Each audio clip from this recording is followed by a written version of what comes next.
Thanks, Kia. She brings up some great message and great information. The education that I think we all feel is very important, letting those hiring managers know. The intangibles that we talked about, General Williams talked about, Colonel Mayer talked about earlier today is important. And if you ever want to, talk about how to find our Marines or soldiers or airmen and sailors, I'm going to introduce our team later on today. And you will see all the folks that work for the services, part of that Tiger team that Commander Tomlin was talking about. And you can talk to any one of us about getting in front of soldiers, Marines, and the service members so that you can let them know what you have to offer, and the opportunities and careers that you can provide them. And we'd be more than happy to provide an audience with our units and the Marines that we have for you to talk to. So, with that said, our next speakers, I'd like to introduce Mr. Albert Rentera from the AR Rentera Corporation, Mr. Dave May from the Conway Freight to discuss the value of working with a disabled veteran business.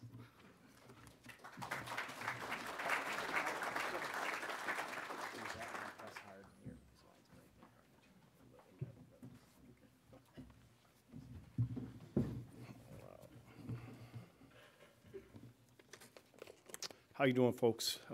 My name's David May. I'm from Buffalo, New York. I served in the Army over 30 years ago.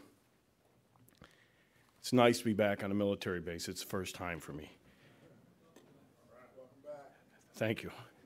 You know, I normally don't talk the Army Marine thing that you are all doing today, but I met Albert about 6 years ago. He's a Marine, and I was out of the Army. We met on a convoy. There was the 50th anniversary of the interstate system in America, and a couple things interesting about that was, first of all, it was President Eisenhower who made that possible by signing it in, and President Eisenhower who drove the first truck convoy across our country. I think it was 1919. So you see the huge impact the military carries over into our civilian lives and affects us every day. I was participating in that convoy. I was driving a tractor trailer. I'm a truck driver. A Highway Watch truck. For those of you who aren't familiar with Highway Watch, the program was developed after 9/11, and the purpose of it was to train people in the transportation industry, especially truck drivers, on how to identify terrorist attacks and how to report them to keep our country safe. We're in all the places that they want to be in, chemical plants, energy plants, bases. So I was on there representing that. People came from all across the country to join the 50th anniversary convoy, and we reenacted Eisenhower's trip. Albert was involved with his first program, which was called Operation Independence, where he was committed to finding the needs of soldiers, and he developed a distribution center to make it effective and ship it overseas to give them the folks the things they needed. Like I said, it was a truck convoy, and Albert is not a truck driver, but he was fortunate. One of his volunteers offered him his mobile home. Well, right away we found out he didn't know how to drive one. So the first day the convoy left out, I was in the truck up front, and I would keep an eye on him, and I'd always say, "Where's the Marine?" And I'd look back, and his mobile home would drift back, and then he'd catch up. He seemed to get lost from time to time.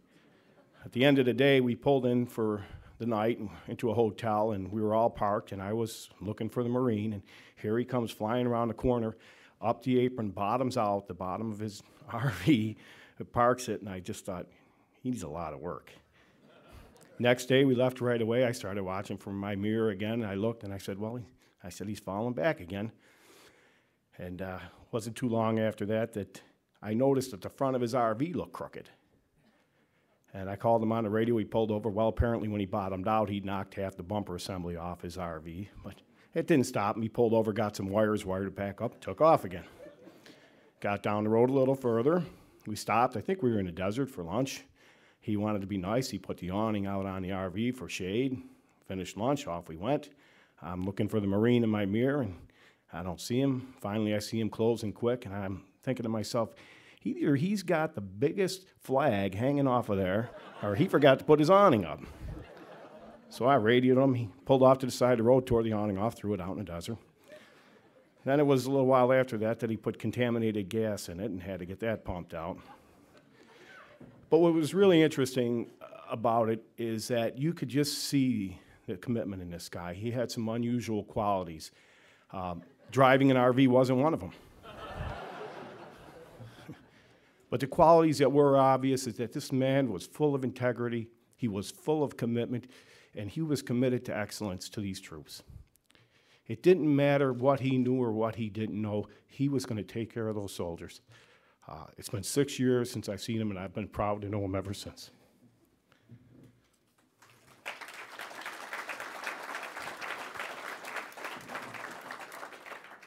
And as far as a Marine, what I will tell you, what he demonstrated were the great traits of a soldier. What I'd like to do now, I talk about a little bit, I'd like to talk about when I got out of the Army, remembering what it was like when I was looking for a job. You know, you have mixed feelings. On one hand, you're excited, you're going home, you're going to see your family, your old friends, you're going to look for new employment, start a new life. But on the other hand, it can be a little unnerving, especially if you have a family. You know, one of the things that the military does is it trains you to be independent. But on the other hand, it kind of makes you dependent. Because once you're serving, you don't worry about who's signing your check, and you don't worry about the grocery bill. You don't worry about finding a doctor. Those things are all provided. All of a sudden, that's gone. You're going home, and you got a family to take care of. And you're asking yourself, you know, who's going to want me? Where am I going to work?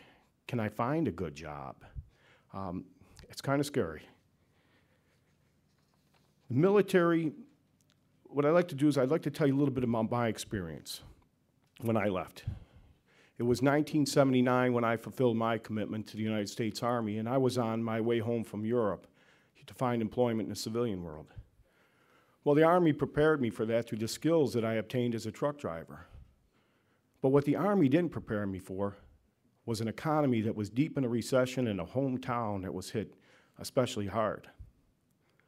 It was pretty discouraging going from one trucking company to another, being greeted at the gates by signs that read, "Not hiring," "Not accepting applications," "On layoff." Go home, pick up the evening newspaper, not see one ad for a decent truck driving job. But I was determined that I would drive a truck, so I continued my pursuit of work. Finally, one day in the local newspaper, there was an ad. It was for a small family-owned warehouse, which was right around the corner from where I lived. The job didn't pay a lot.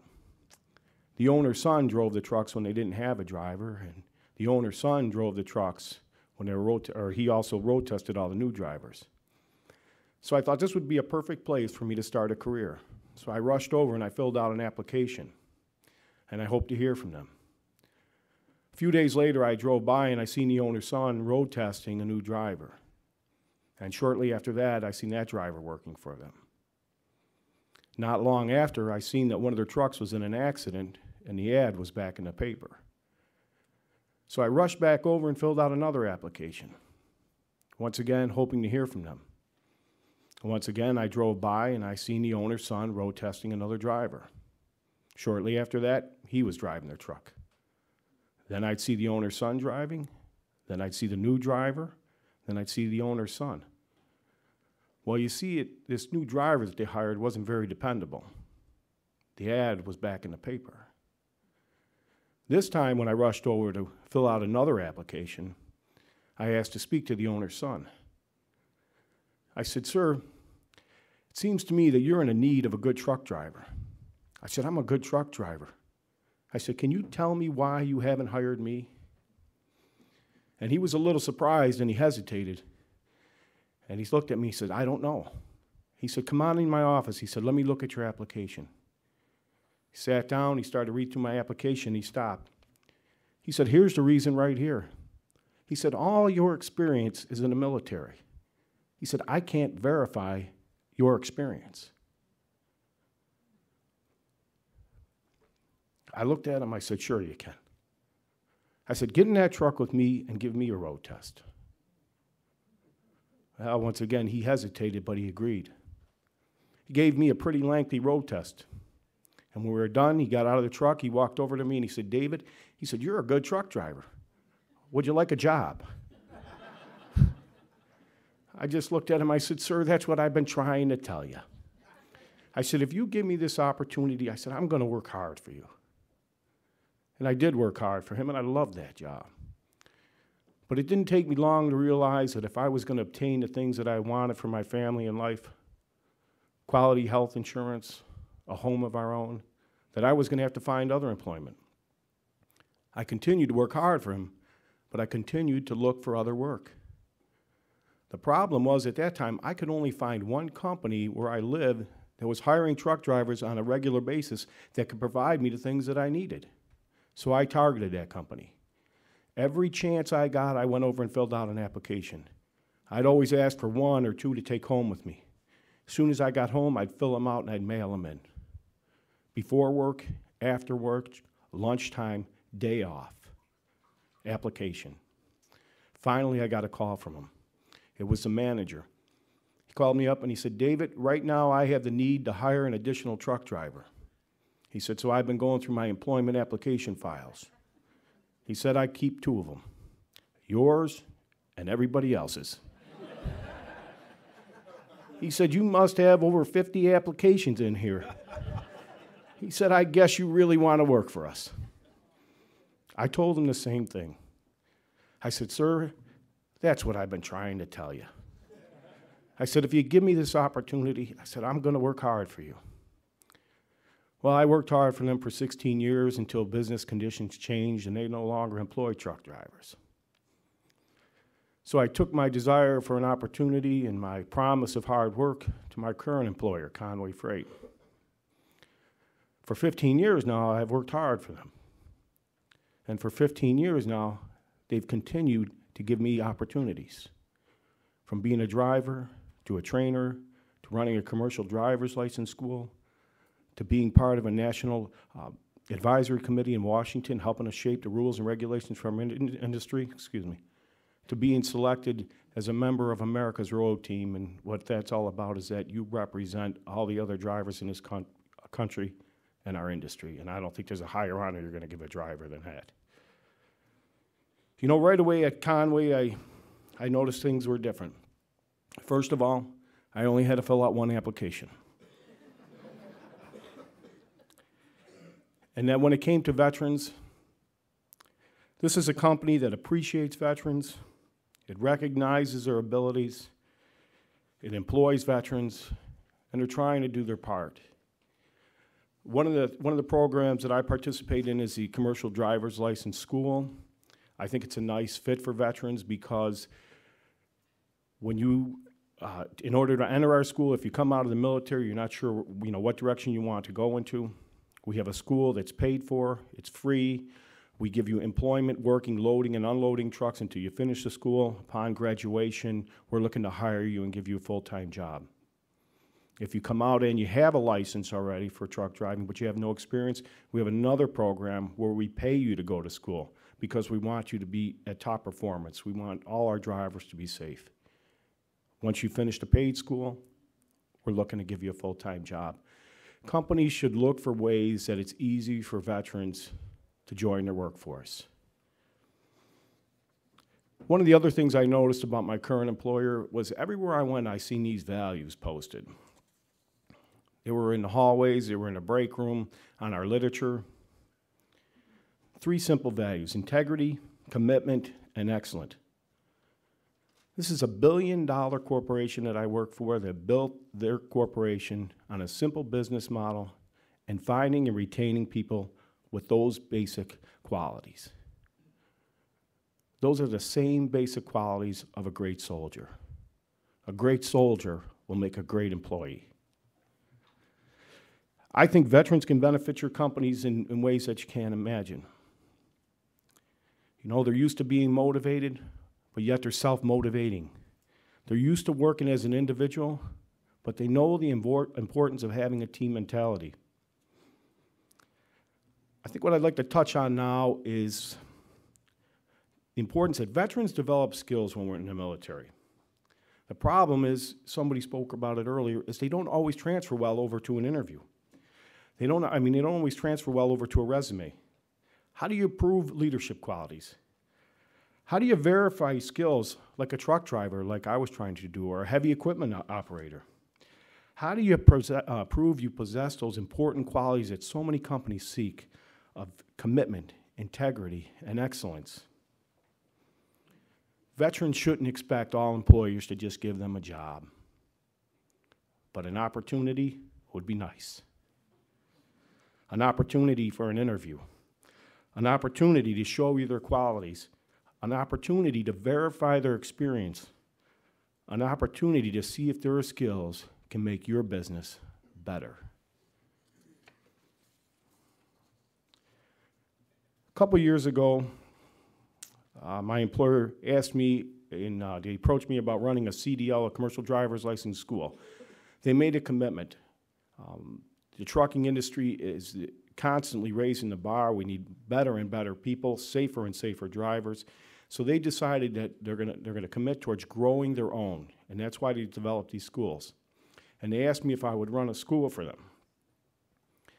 The personnel manager was assigned the task of finding the right people for our company, finding people that would fit the school, that fit our type of work. So he came to me and he asked me, he said, I want to know what you think. What should I look for? What kind of people do I need to be watching for? Do I need to be watching for people that have some truck driving experience, maybe heavy equipment operators, people that are used to working different shifts, or that are used to a 7-day, 24-hour operation like ours? He said, what do I need to look for? And what I said to him, I said, you know, I pretty much think I can teach anyone who has the desire and is fairly intelligent on how to be a good truck driver. I said, but what I can't teach them is how to be a good person. If you bring me good people, I'll bring you good truck drivers.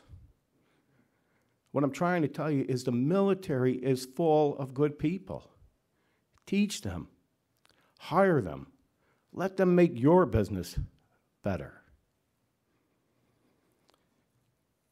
I'd like to share a little something with you. It's something that I've always had, it's always touched me. It has an effect on me. I was 17 years old when I joined the Army. I didn't think I was too young. I actually thought I was quite grown up. My father had to sign the paperwork. I'm sure in my father's eyes, I seemed very young. Well, now I'm my father's age. And I'll tell you, sometimes I see soldiers that seem very young. And it has the strongest effect on me if I see them in an airport, especially if they're by themselves, and especially if they look like they're a little down or a little sad. So right away I wonder, are they just leaving home and being shipped out? Or are they just trying to find their way back home? If it is easy for us to let them leave home and be shipped out, then it should be easy for us to help them when they get home. An opportunity. I'd like to turn my program over to Albert right now, but before I do, I'd like to thank you for your participation, and I'd like to thank you in advance for giving a soldier an opportunity. Thank you.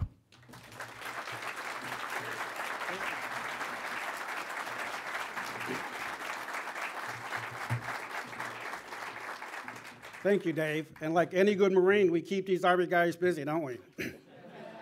I was invited on that convoy, drove 8,000 miles by myself, but I had no vehicle. And what I was taught, find anything. So I found somebody that had an RV that needed a lot of work. And I drove it, brought it back, and I had insurance, and he got a brand new RV. We seen this poster. I don't know if it's on the center there, but years ago, our country asked young men and women to join the service.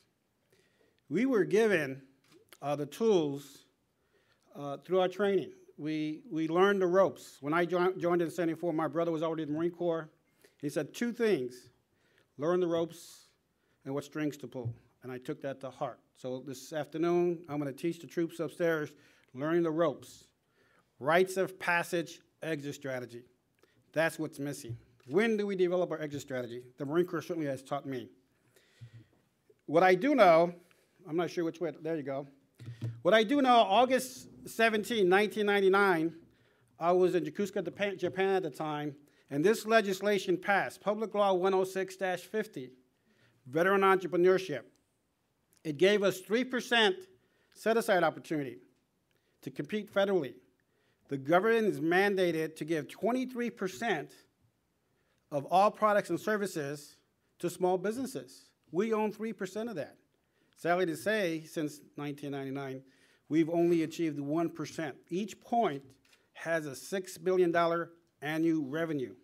So there's an alternative to employment. We need to team up with the primes. I teamed up with Hensel Phelps, and I was part of the FORSCOM Reserve Headquarters at Fort Bragg. I was part of the 7 Special Forces at Eglin Air Force Base, a 3-year contract, and I hired veterans. That was because Hensel Phelps hired me as his subcontractor.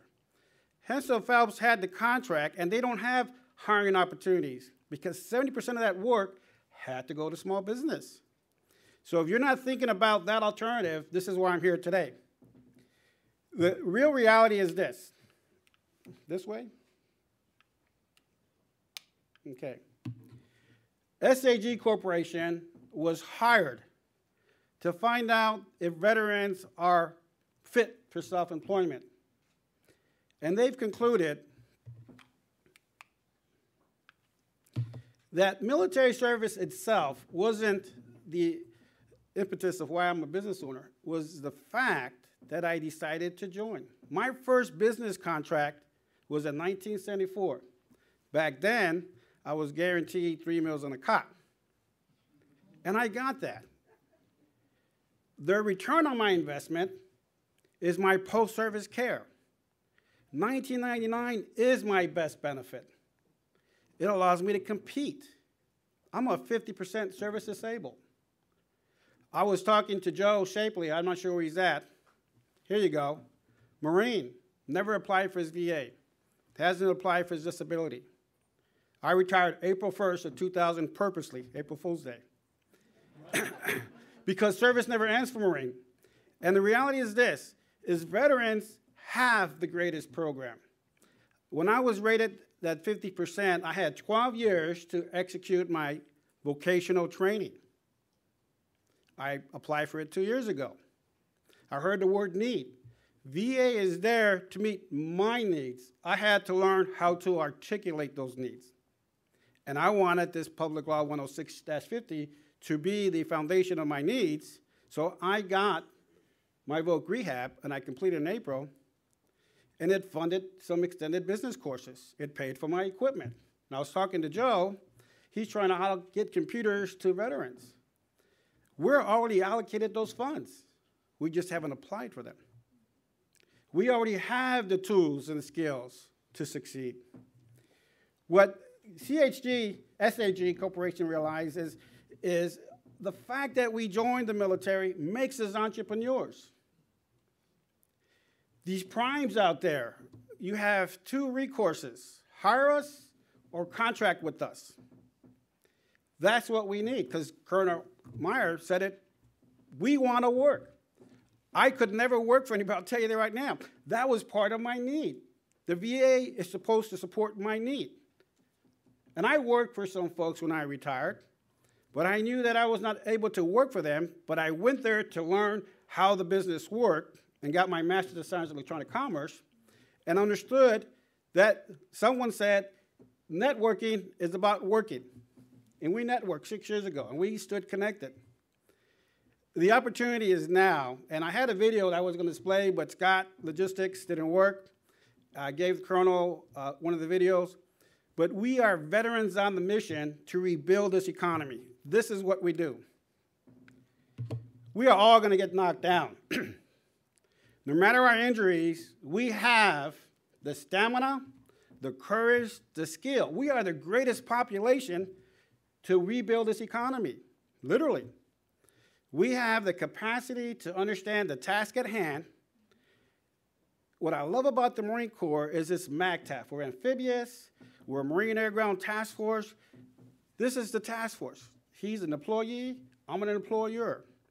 How do I team up with him? He's here for two reasons. One, because he's a veteran, but two, he's my foot into Conway, okay? And I'm going to use that. I'm going to leverage that because on May 17, 2012, I will have a small business summit in Paris, California, where small businesses are connecting, securing contracts with all of you guys, and creating jobs, okay? I know that you can't hire everybody, but I suspect you are a federal contractor, and you're a prime, and you have to meet your 23% set aside somehow. It's a lack of awareness on what we have and our inability to use it. Kissinger said it best. He said the greatest commodity is information. This was back in the 70s. We're in an information era. I can see everybody with their little iPhones in there. We are talking, you're connecting. We have to connect, unify, and multiply because we will boost this economy. And I'm going to ask all of you, this poster is directed at us veterans. I want to ask all of you to put me to task and say after me, I want you to boost this economy. Please say it. I want you to boost this economy. We are better equipped to do that. There's 23 million veterans today. In the history of this country, it was 44 million. This time is the largest population out there. By 2035, we're going to lose 70% of that population. The footprint is being reduced because our greatest cost is post-service care. My benefit, his benefit, Joe's benefit is a hidden treasure because they have elected not to use it. When you use it, you get federal dollars into your community and you boost your economy. And you don't drain the economy because we come across as a cost center because Joe's looking for equipment. So someone's going to have to raise those funds. Joe probably has equipment, he just hasn't applied for it. We know this much, that the footprint is being reduced for a lot of different reasons, and the reality is we're 300 million civilians. And as the colonel said, 1.2 million, you're going to drop a couple 100,000. We're going to be insignificant, but we're the best there is. We're the best pool of business owners, and we need all of your support. If you can't hire them, contract us. Thank you for your time. I appreciate it.